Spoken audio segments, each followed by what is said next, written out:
Castola abono. That is a bomba. Simon. Boyfriend, your love is a bomba. I'm yours, your cargo, let's fly in the chopper. Oh no, kiria, kiria, yawanga sigwe, sirina fia. Gasonja galo kirisa, ono kiria, kiria, yawanga, sirina fia. Gasonja galo kirisa. Misi wa mango, nina kayirina. Mwasize mutya. Amanya gange nze Rema namakula Sebenya. Mbaniriza ku lunaku luno. Ensonga enkulu etwese leero kubategeeza concert yange that is due to happen ku Valentine's Day, 14th Feb. It's going to be Valentine's. Olunaku lw'abaagalana. Era ngenda kubeera ne concert ku Africana nga wensookedde. On the 15th nja kubeera Mukono, and then on the 16th nja kubeera Masaka. Then tweyongereyo maaso even the coming weekend, right? Mbeere 21st Feb nja kubeera ku Joggies Ebulaga. On the 22nd of Feb I'll be in Barara, and on the 23rd nja kuba Lyantonde. Neera ng'omukulu ono wabategeezezza nti 8th March lujja kuba lunaku lw'abakyala, Women's Day, olunaku olundu enyumirizaamu nze ng'omukyala. Nja kubeera ku Freedom City ennaku ezo bwe zitambudde. Njagala okwebaza my manager for believing in me as usual, and then nebaze Mwami Keti for all the years. He believed in me even when I didn't believe in myself. Kuva concert yange yasooka, he has been there, you know. Ngandaga nti osobola, and I'm so grateful to have such people mu music industry abachakkiririza mu bantu. Yeah, Mwami Keti, thank you so much. Era nga ye mutegesi omukulu owa concert eno. Njagala kwebaza Vision, Bukedde, Kedde TV, Bukedde Fama, Bukedde Olupapula. Mwebale nnyo. From day one, mubaddewo, and I'm just glad that I'm working with people bembadde nabo from day one. It's everything. Mutambudde nange, mukuze nange. Mu situations ennungi n'embi. Yeah. Naye nga mwebale nnyo, mwebalire ddala butanvaamu. Mwebale kumbeererawo nnyo kunsupportinga. Nsiima nnyo. Jude Color Solutions. Simanyi kya bagamba. Bambi mwebale nnyo. You always spice up my events. Abantu bajja beesunga obulabo bwammwe. Your support is everything. Thank you so much. Njagala kwebaza Jessa etambudde nange from way back. And supporting nze nnyo. Thank you so much, Jessa. Thank you so much. Basically behavior. 14th, just expect the best out of me. I'm ready to deliver. Rehearsals started already. Yeah, I'm already in the mood of the concert. Kasera keko, it's been 2 years that took all a concert. Now is the right time for me to show you how I've matured. Okula tekugwayo, you know.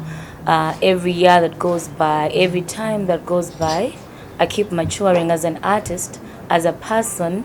Kugamba, ebyo byonna, come and experience that with me.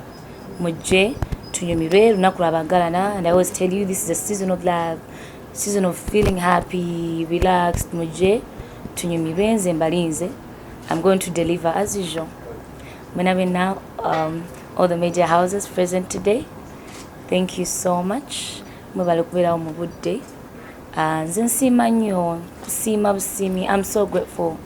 Thank you so much. Katonda bampera omukisa.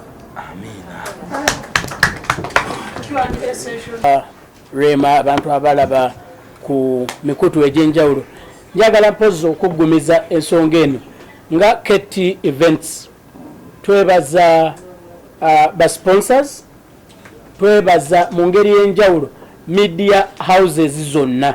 Success yaffe teyandibaddewo singa twadde tukolagana na bannamawulire naye olw'enkolagana yaffe ennungi nkiwa nja kusaba host waffe wano oba ndijo ayiseemu ku kamera kwegamba abatali wano basobole okulaba obungi bw'abannamawulire abarepresentinze media houses ez'enjawulo okubeera nti bazze ku launch press conference eno eya concert ya Rema.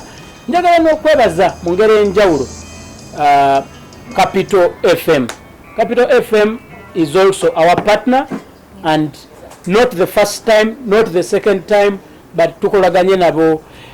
Njagala okwebaza Musa Bode ekatwe nabo tukolaganye nabo ebbanga ddene. Njagala okuddamu okwebaza Pacific Car Bond najja nankumbi wali mutayinza okuba nga ayagala okugula emmotoka ng'ekirooto kyo 2020 kyakugula emmotoka.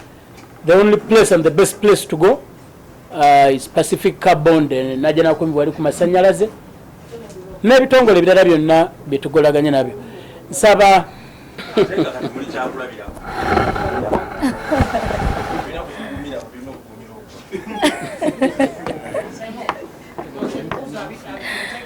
omulundi gumu ekirala wali walina ekirala kitegeeze mazinga abayimbi abamuwolekeddeko bategedde era mwabu osuubira okujja musooza ayinza okugana akuyingira ekirala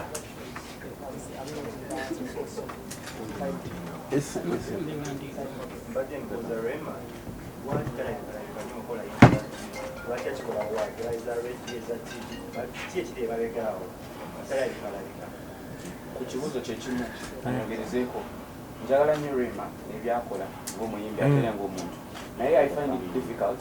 I'm heavily disappointed kirungi manager waali ng'oli bw'ayogedde interview za Rema ziri a little bit sensitized kyokka nga ate tuba tumwetaaga ne information but also in her most recent events babadde bakola selection in terms of media coverage kigwe ono tumagala twagala tubuulire what are those criteria maybe tugende twekolemu omulimu naffe nga omukulu eddykenzo we yabagambye njagala nnyo ebibuuzo nga byonna byonna bigenda ku tugenda kavalinga show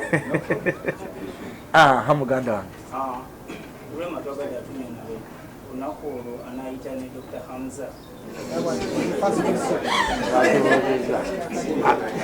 muganda wange ekyange kibeeragenda nga ffe bannamawulire teekateeka kiri batuteereddewo mu kufuna press tags n'ebirala access kubanga ojja kwesanga nti abamu ba-bloggers bambi bakola omulimu mulungi abamu naye nga beetaaga access okuyingira n'okureportinga tufune ekibuuzo ekirala kimu Rema atuddemu ne manager we Sebo mukama wange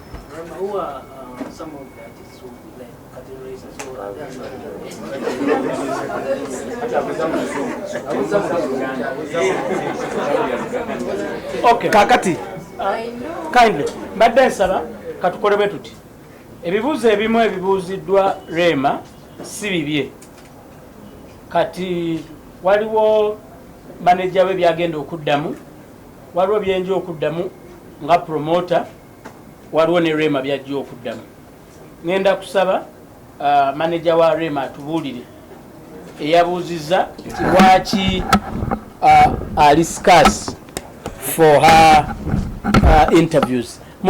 Omukulu yayogedde bingi naye nga mubufunze kiyabadde ategeeza. Sebo omuyimbi wo lwaki talabika? Ensonga eyo na ebadde etya bikakoba katukagatteko mpola mpola kakati abayimbi abagenda katono nnyo definitely wajja kubaawo abayimbi abajja omuyimbirako but essaawa eno tukyasunsulamu okiraba si kuleeta DJ Kadomola ani bonna ayagala njogere erinnya ambuuza mu exclusive saagala kwono nambeera ya press conference na brand ziriwo naye amanya nago nsobola ogoba naye nga bibiri oba omwami we anaabaawo tu oba abayimbi abalala nabo banajja. Okay, abayimbi mikwano gyange bangi, and normally when my fellow artists nga balina concerts, I'm always there to support. Chiringa ndagaano, it's like a mutual understanding between artists. Ono waba alina concert, you support, mostly like concerts is soca, stuff like that. It's a mutual understanding between artists. Waba wenkolagana. So it can't be different with me, because nange nyina yemikwano gyange bayimbi bannange era bajja kujja mujja kubalaba obulango bajja bwekubira saa kudda n'okugamba nti gundi agenda kujja no bajja kuba obulango and I'll post them bajja kujja. Ekyokubiri, if my husband will be there, yes, my husband will be present. It's Valentine's Day, lunaku lw'abaagalana, mbasiweddeeyo mbasijjudde nga saze ku concert yange, so he'll be there to support me. Yeah.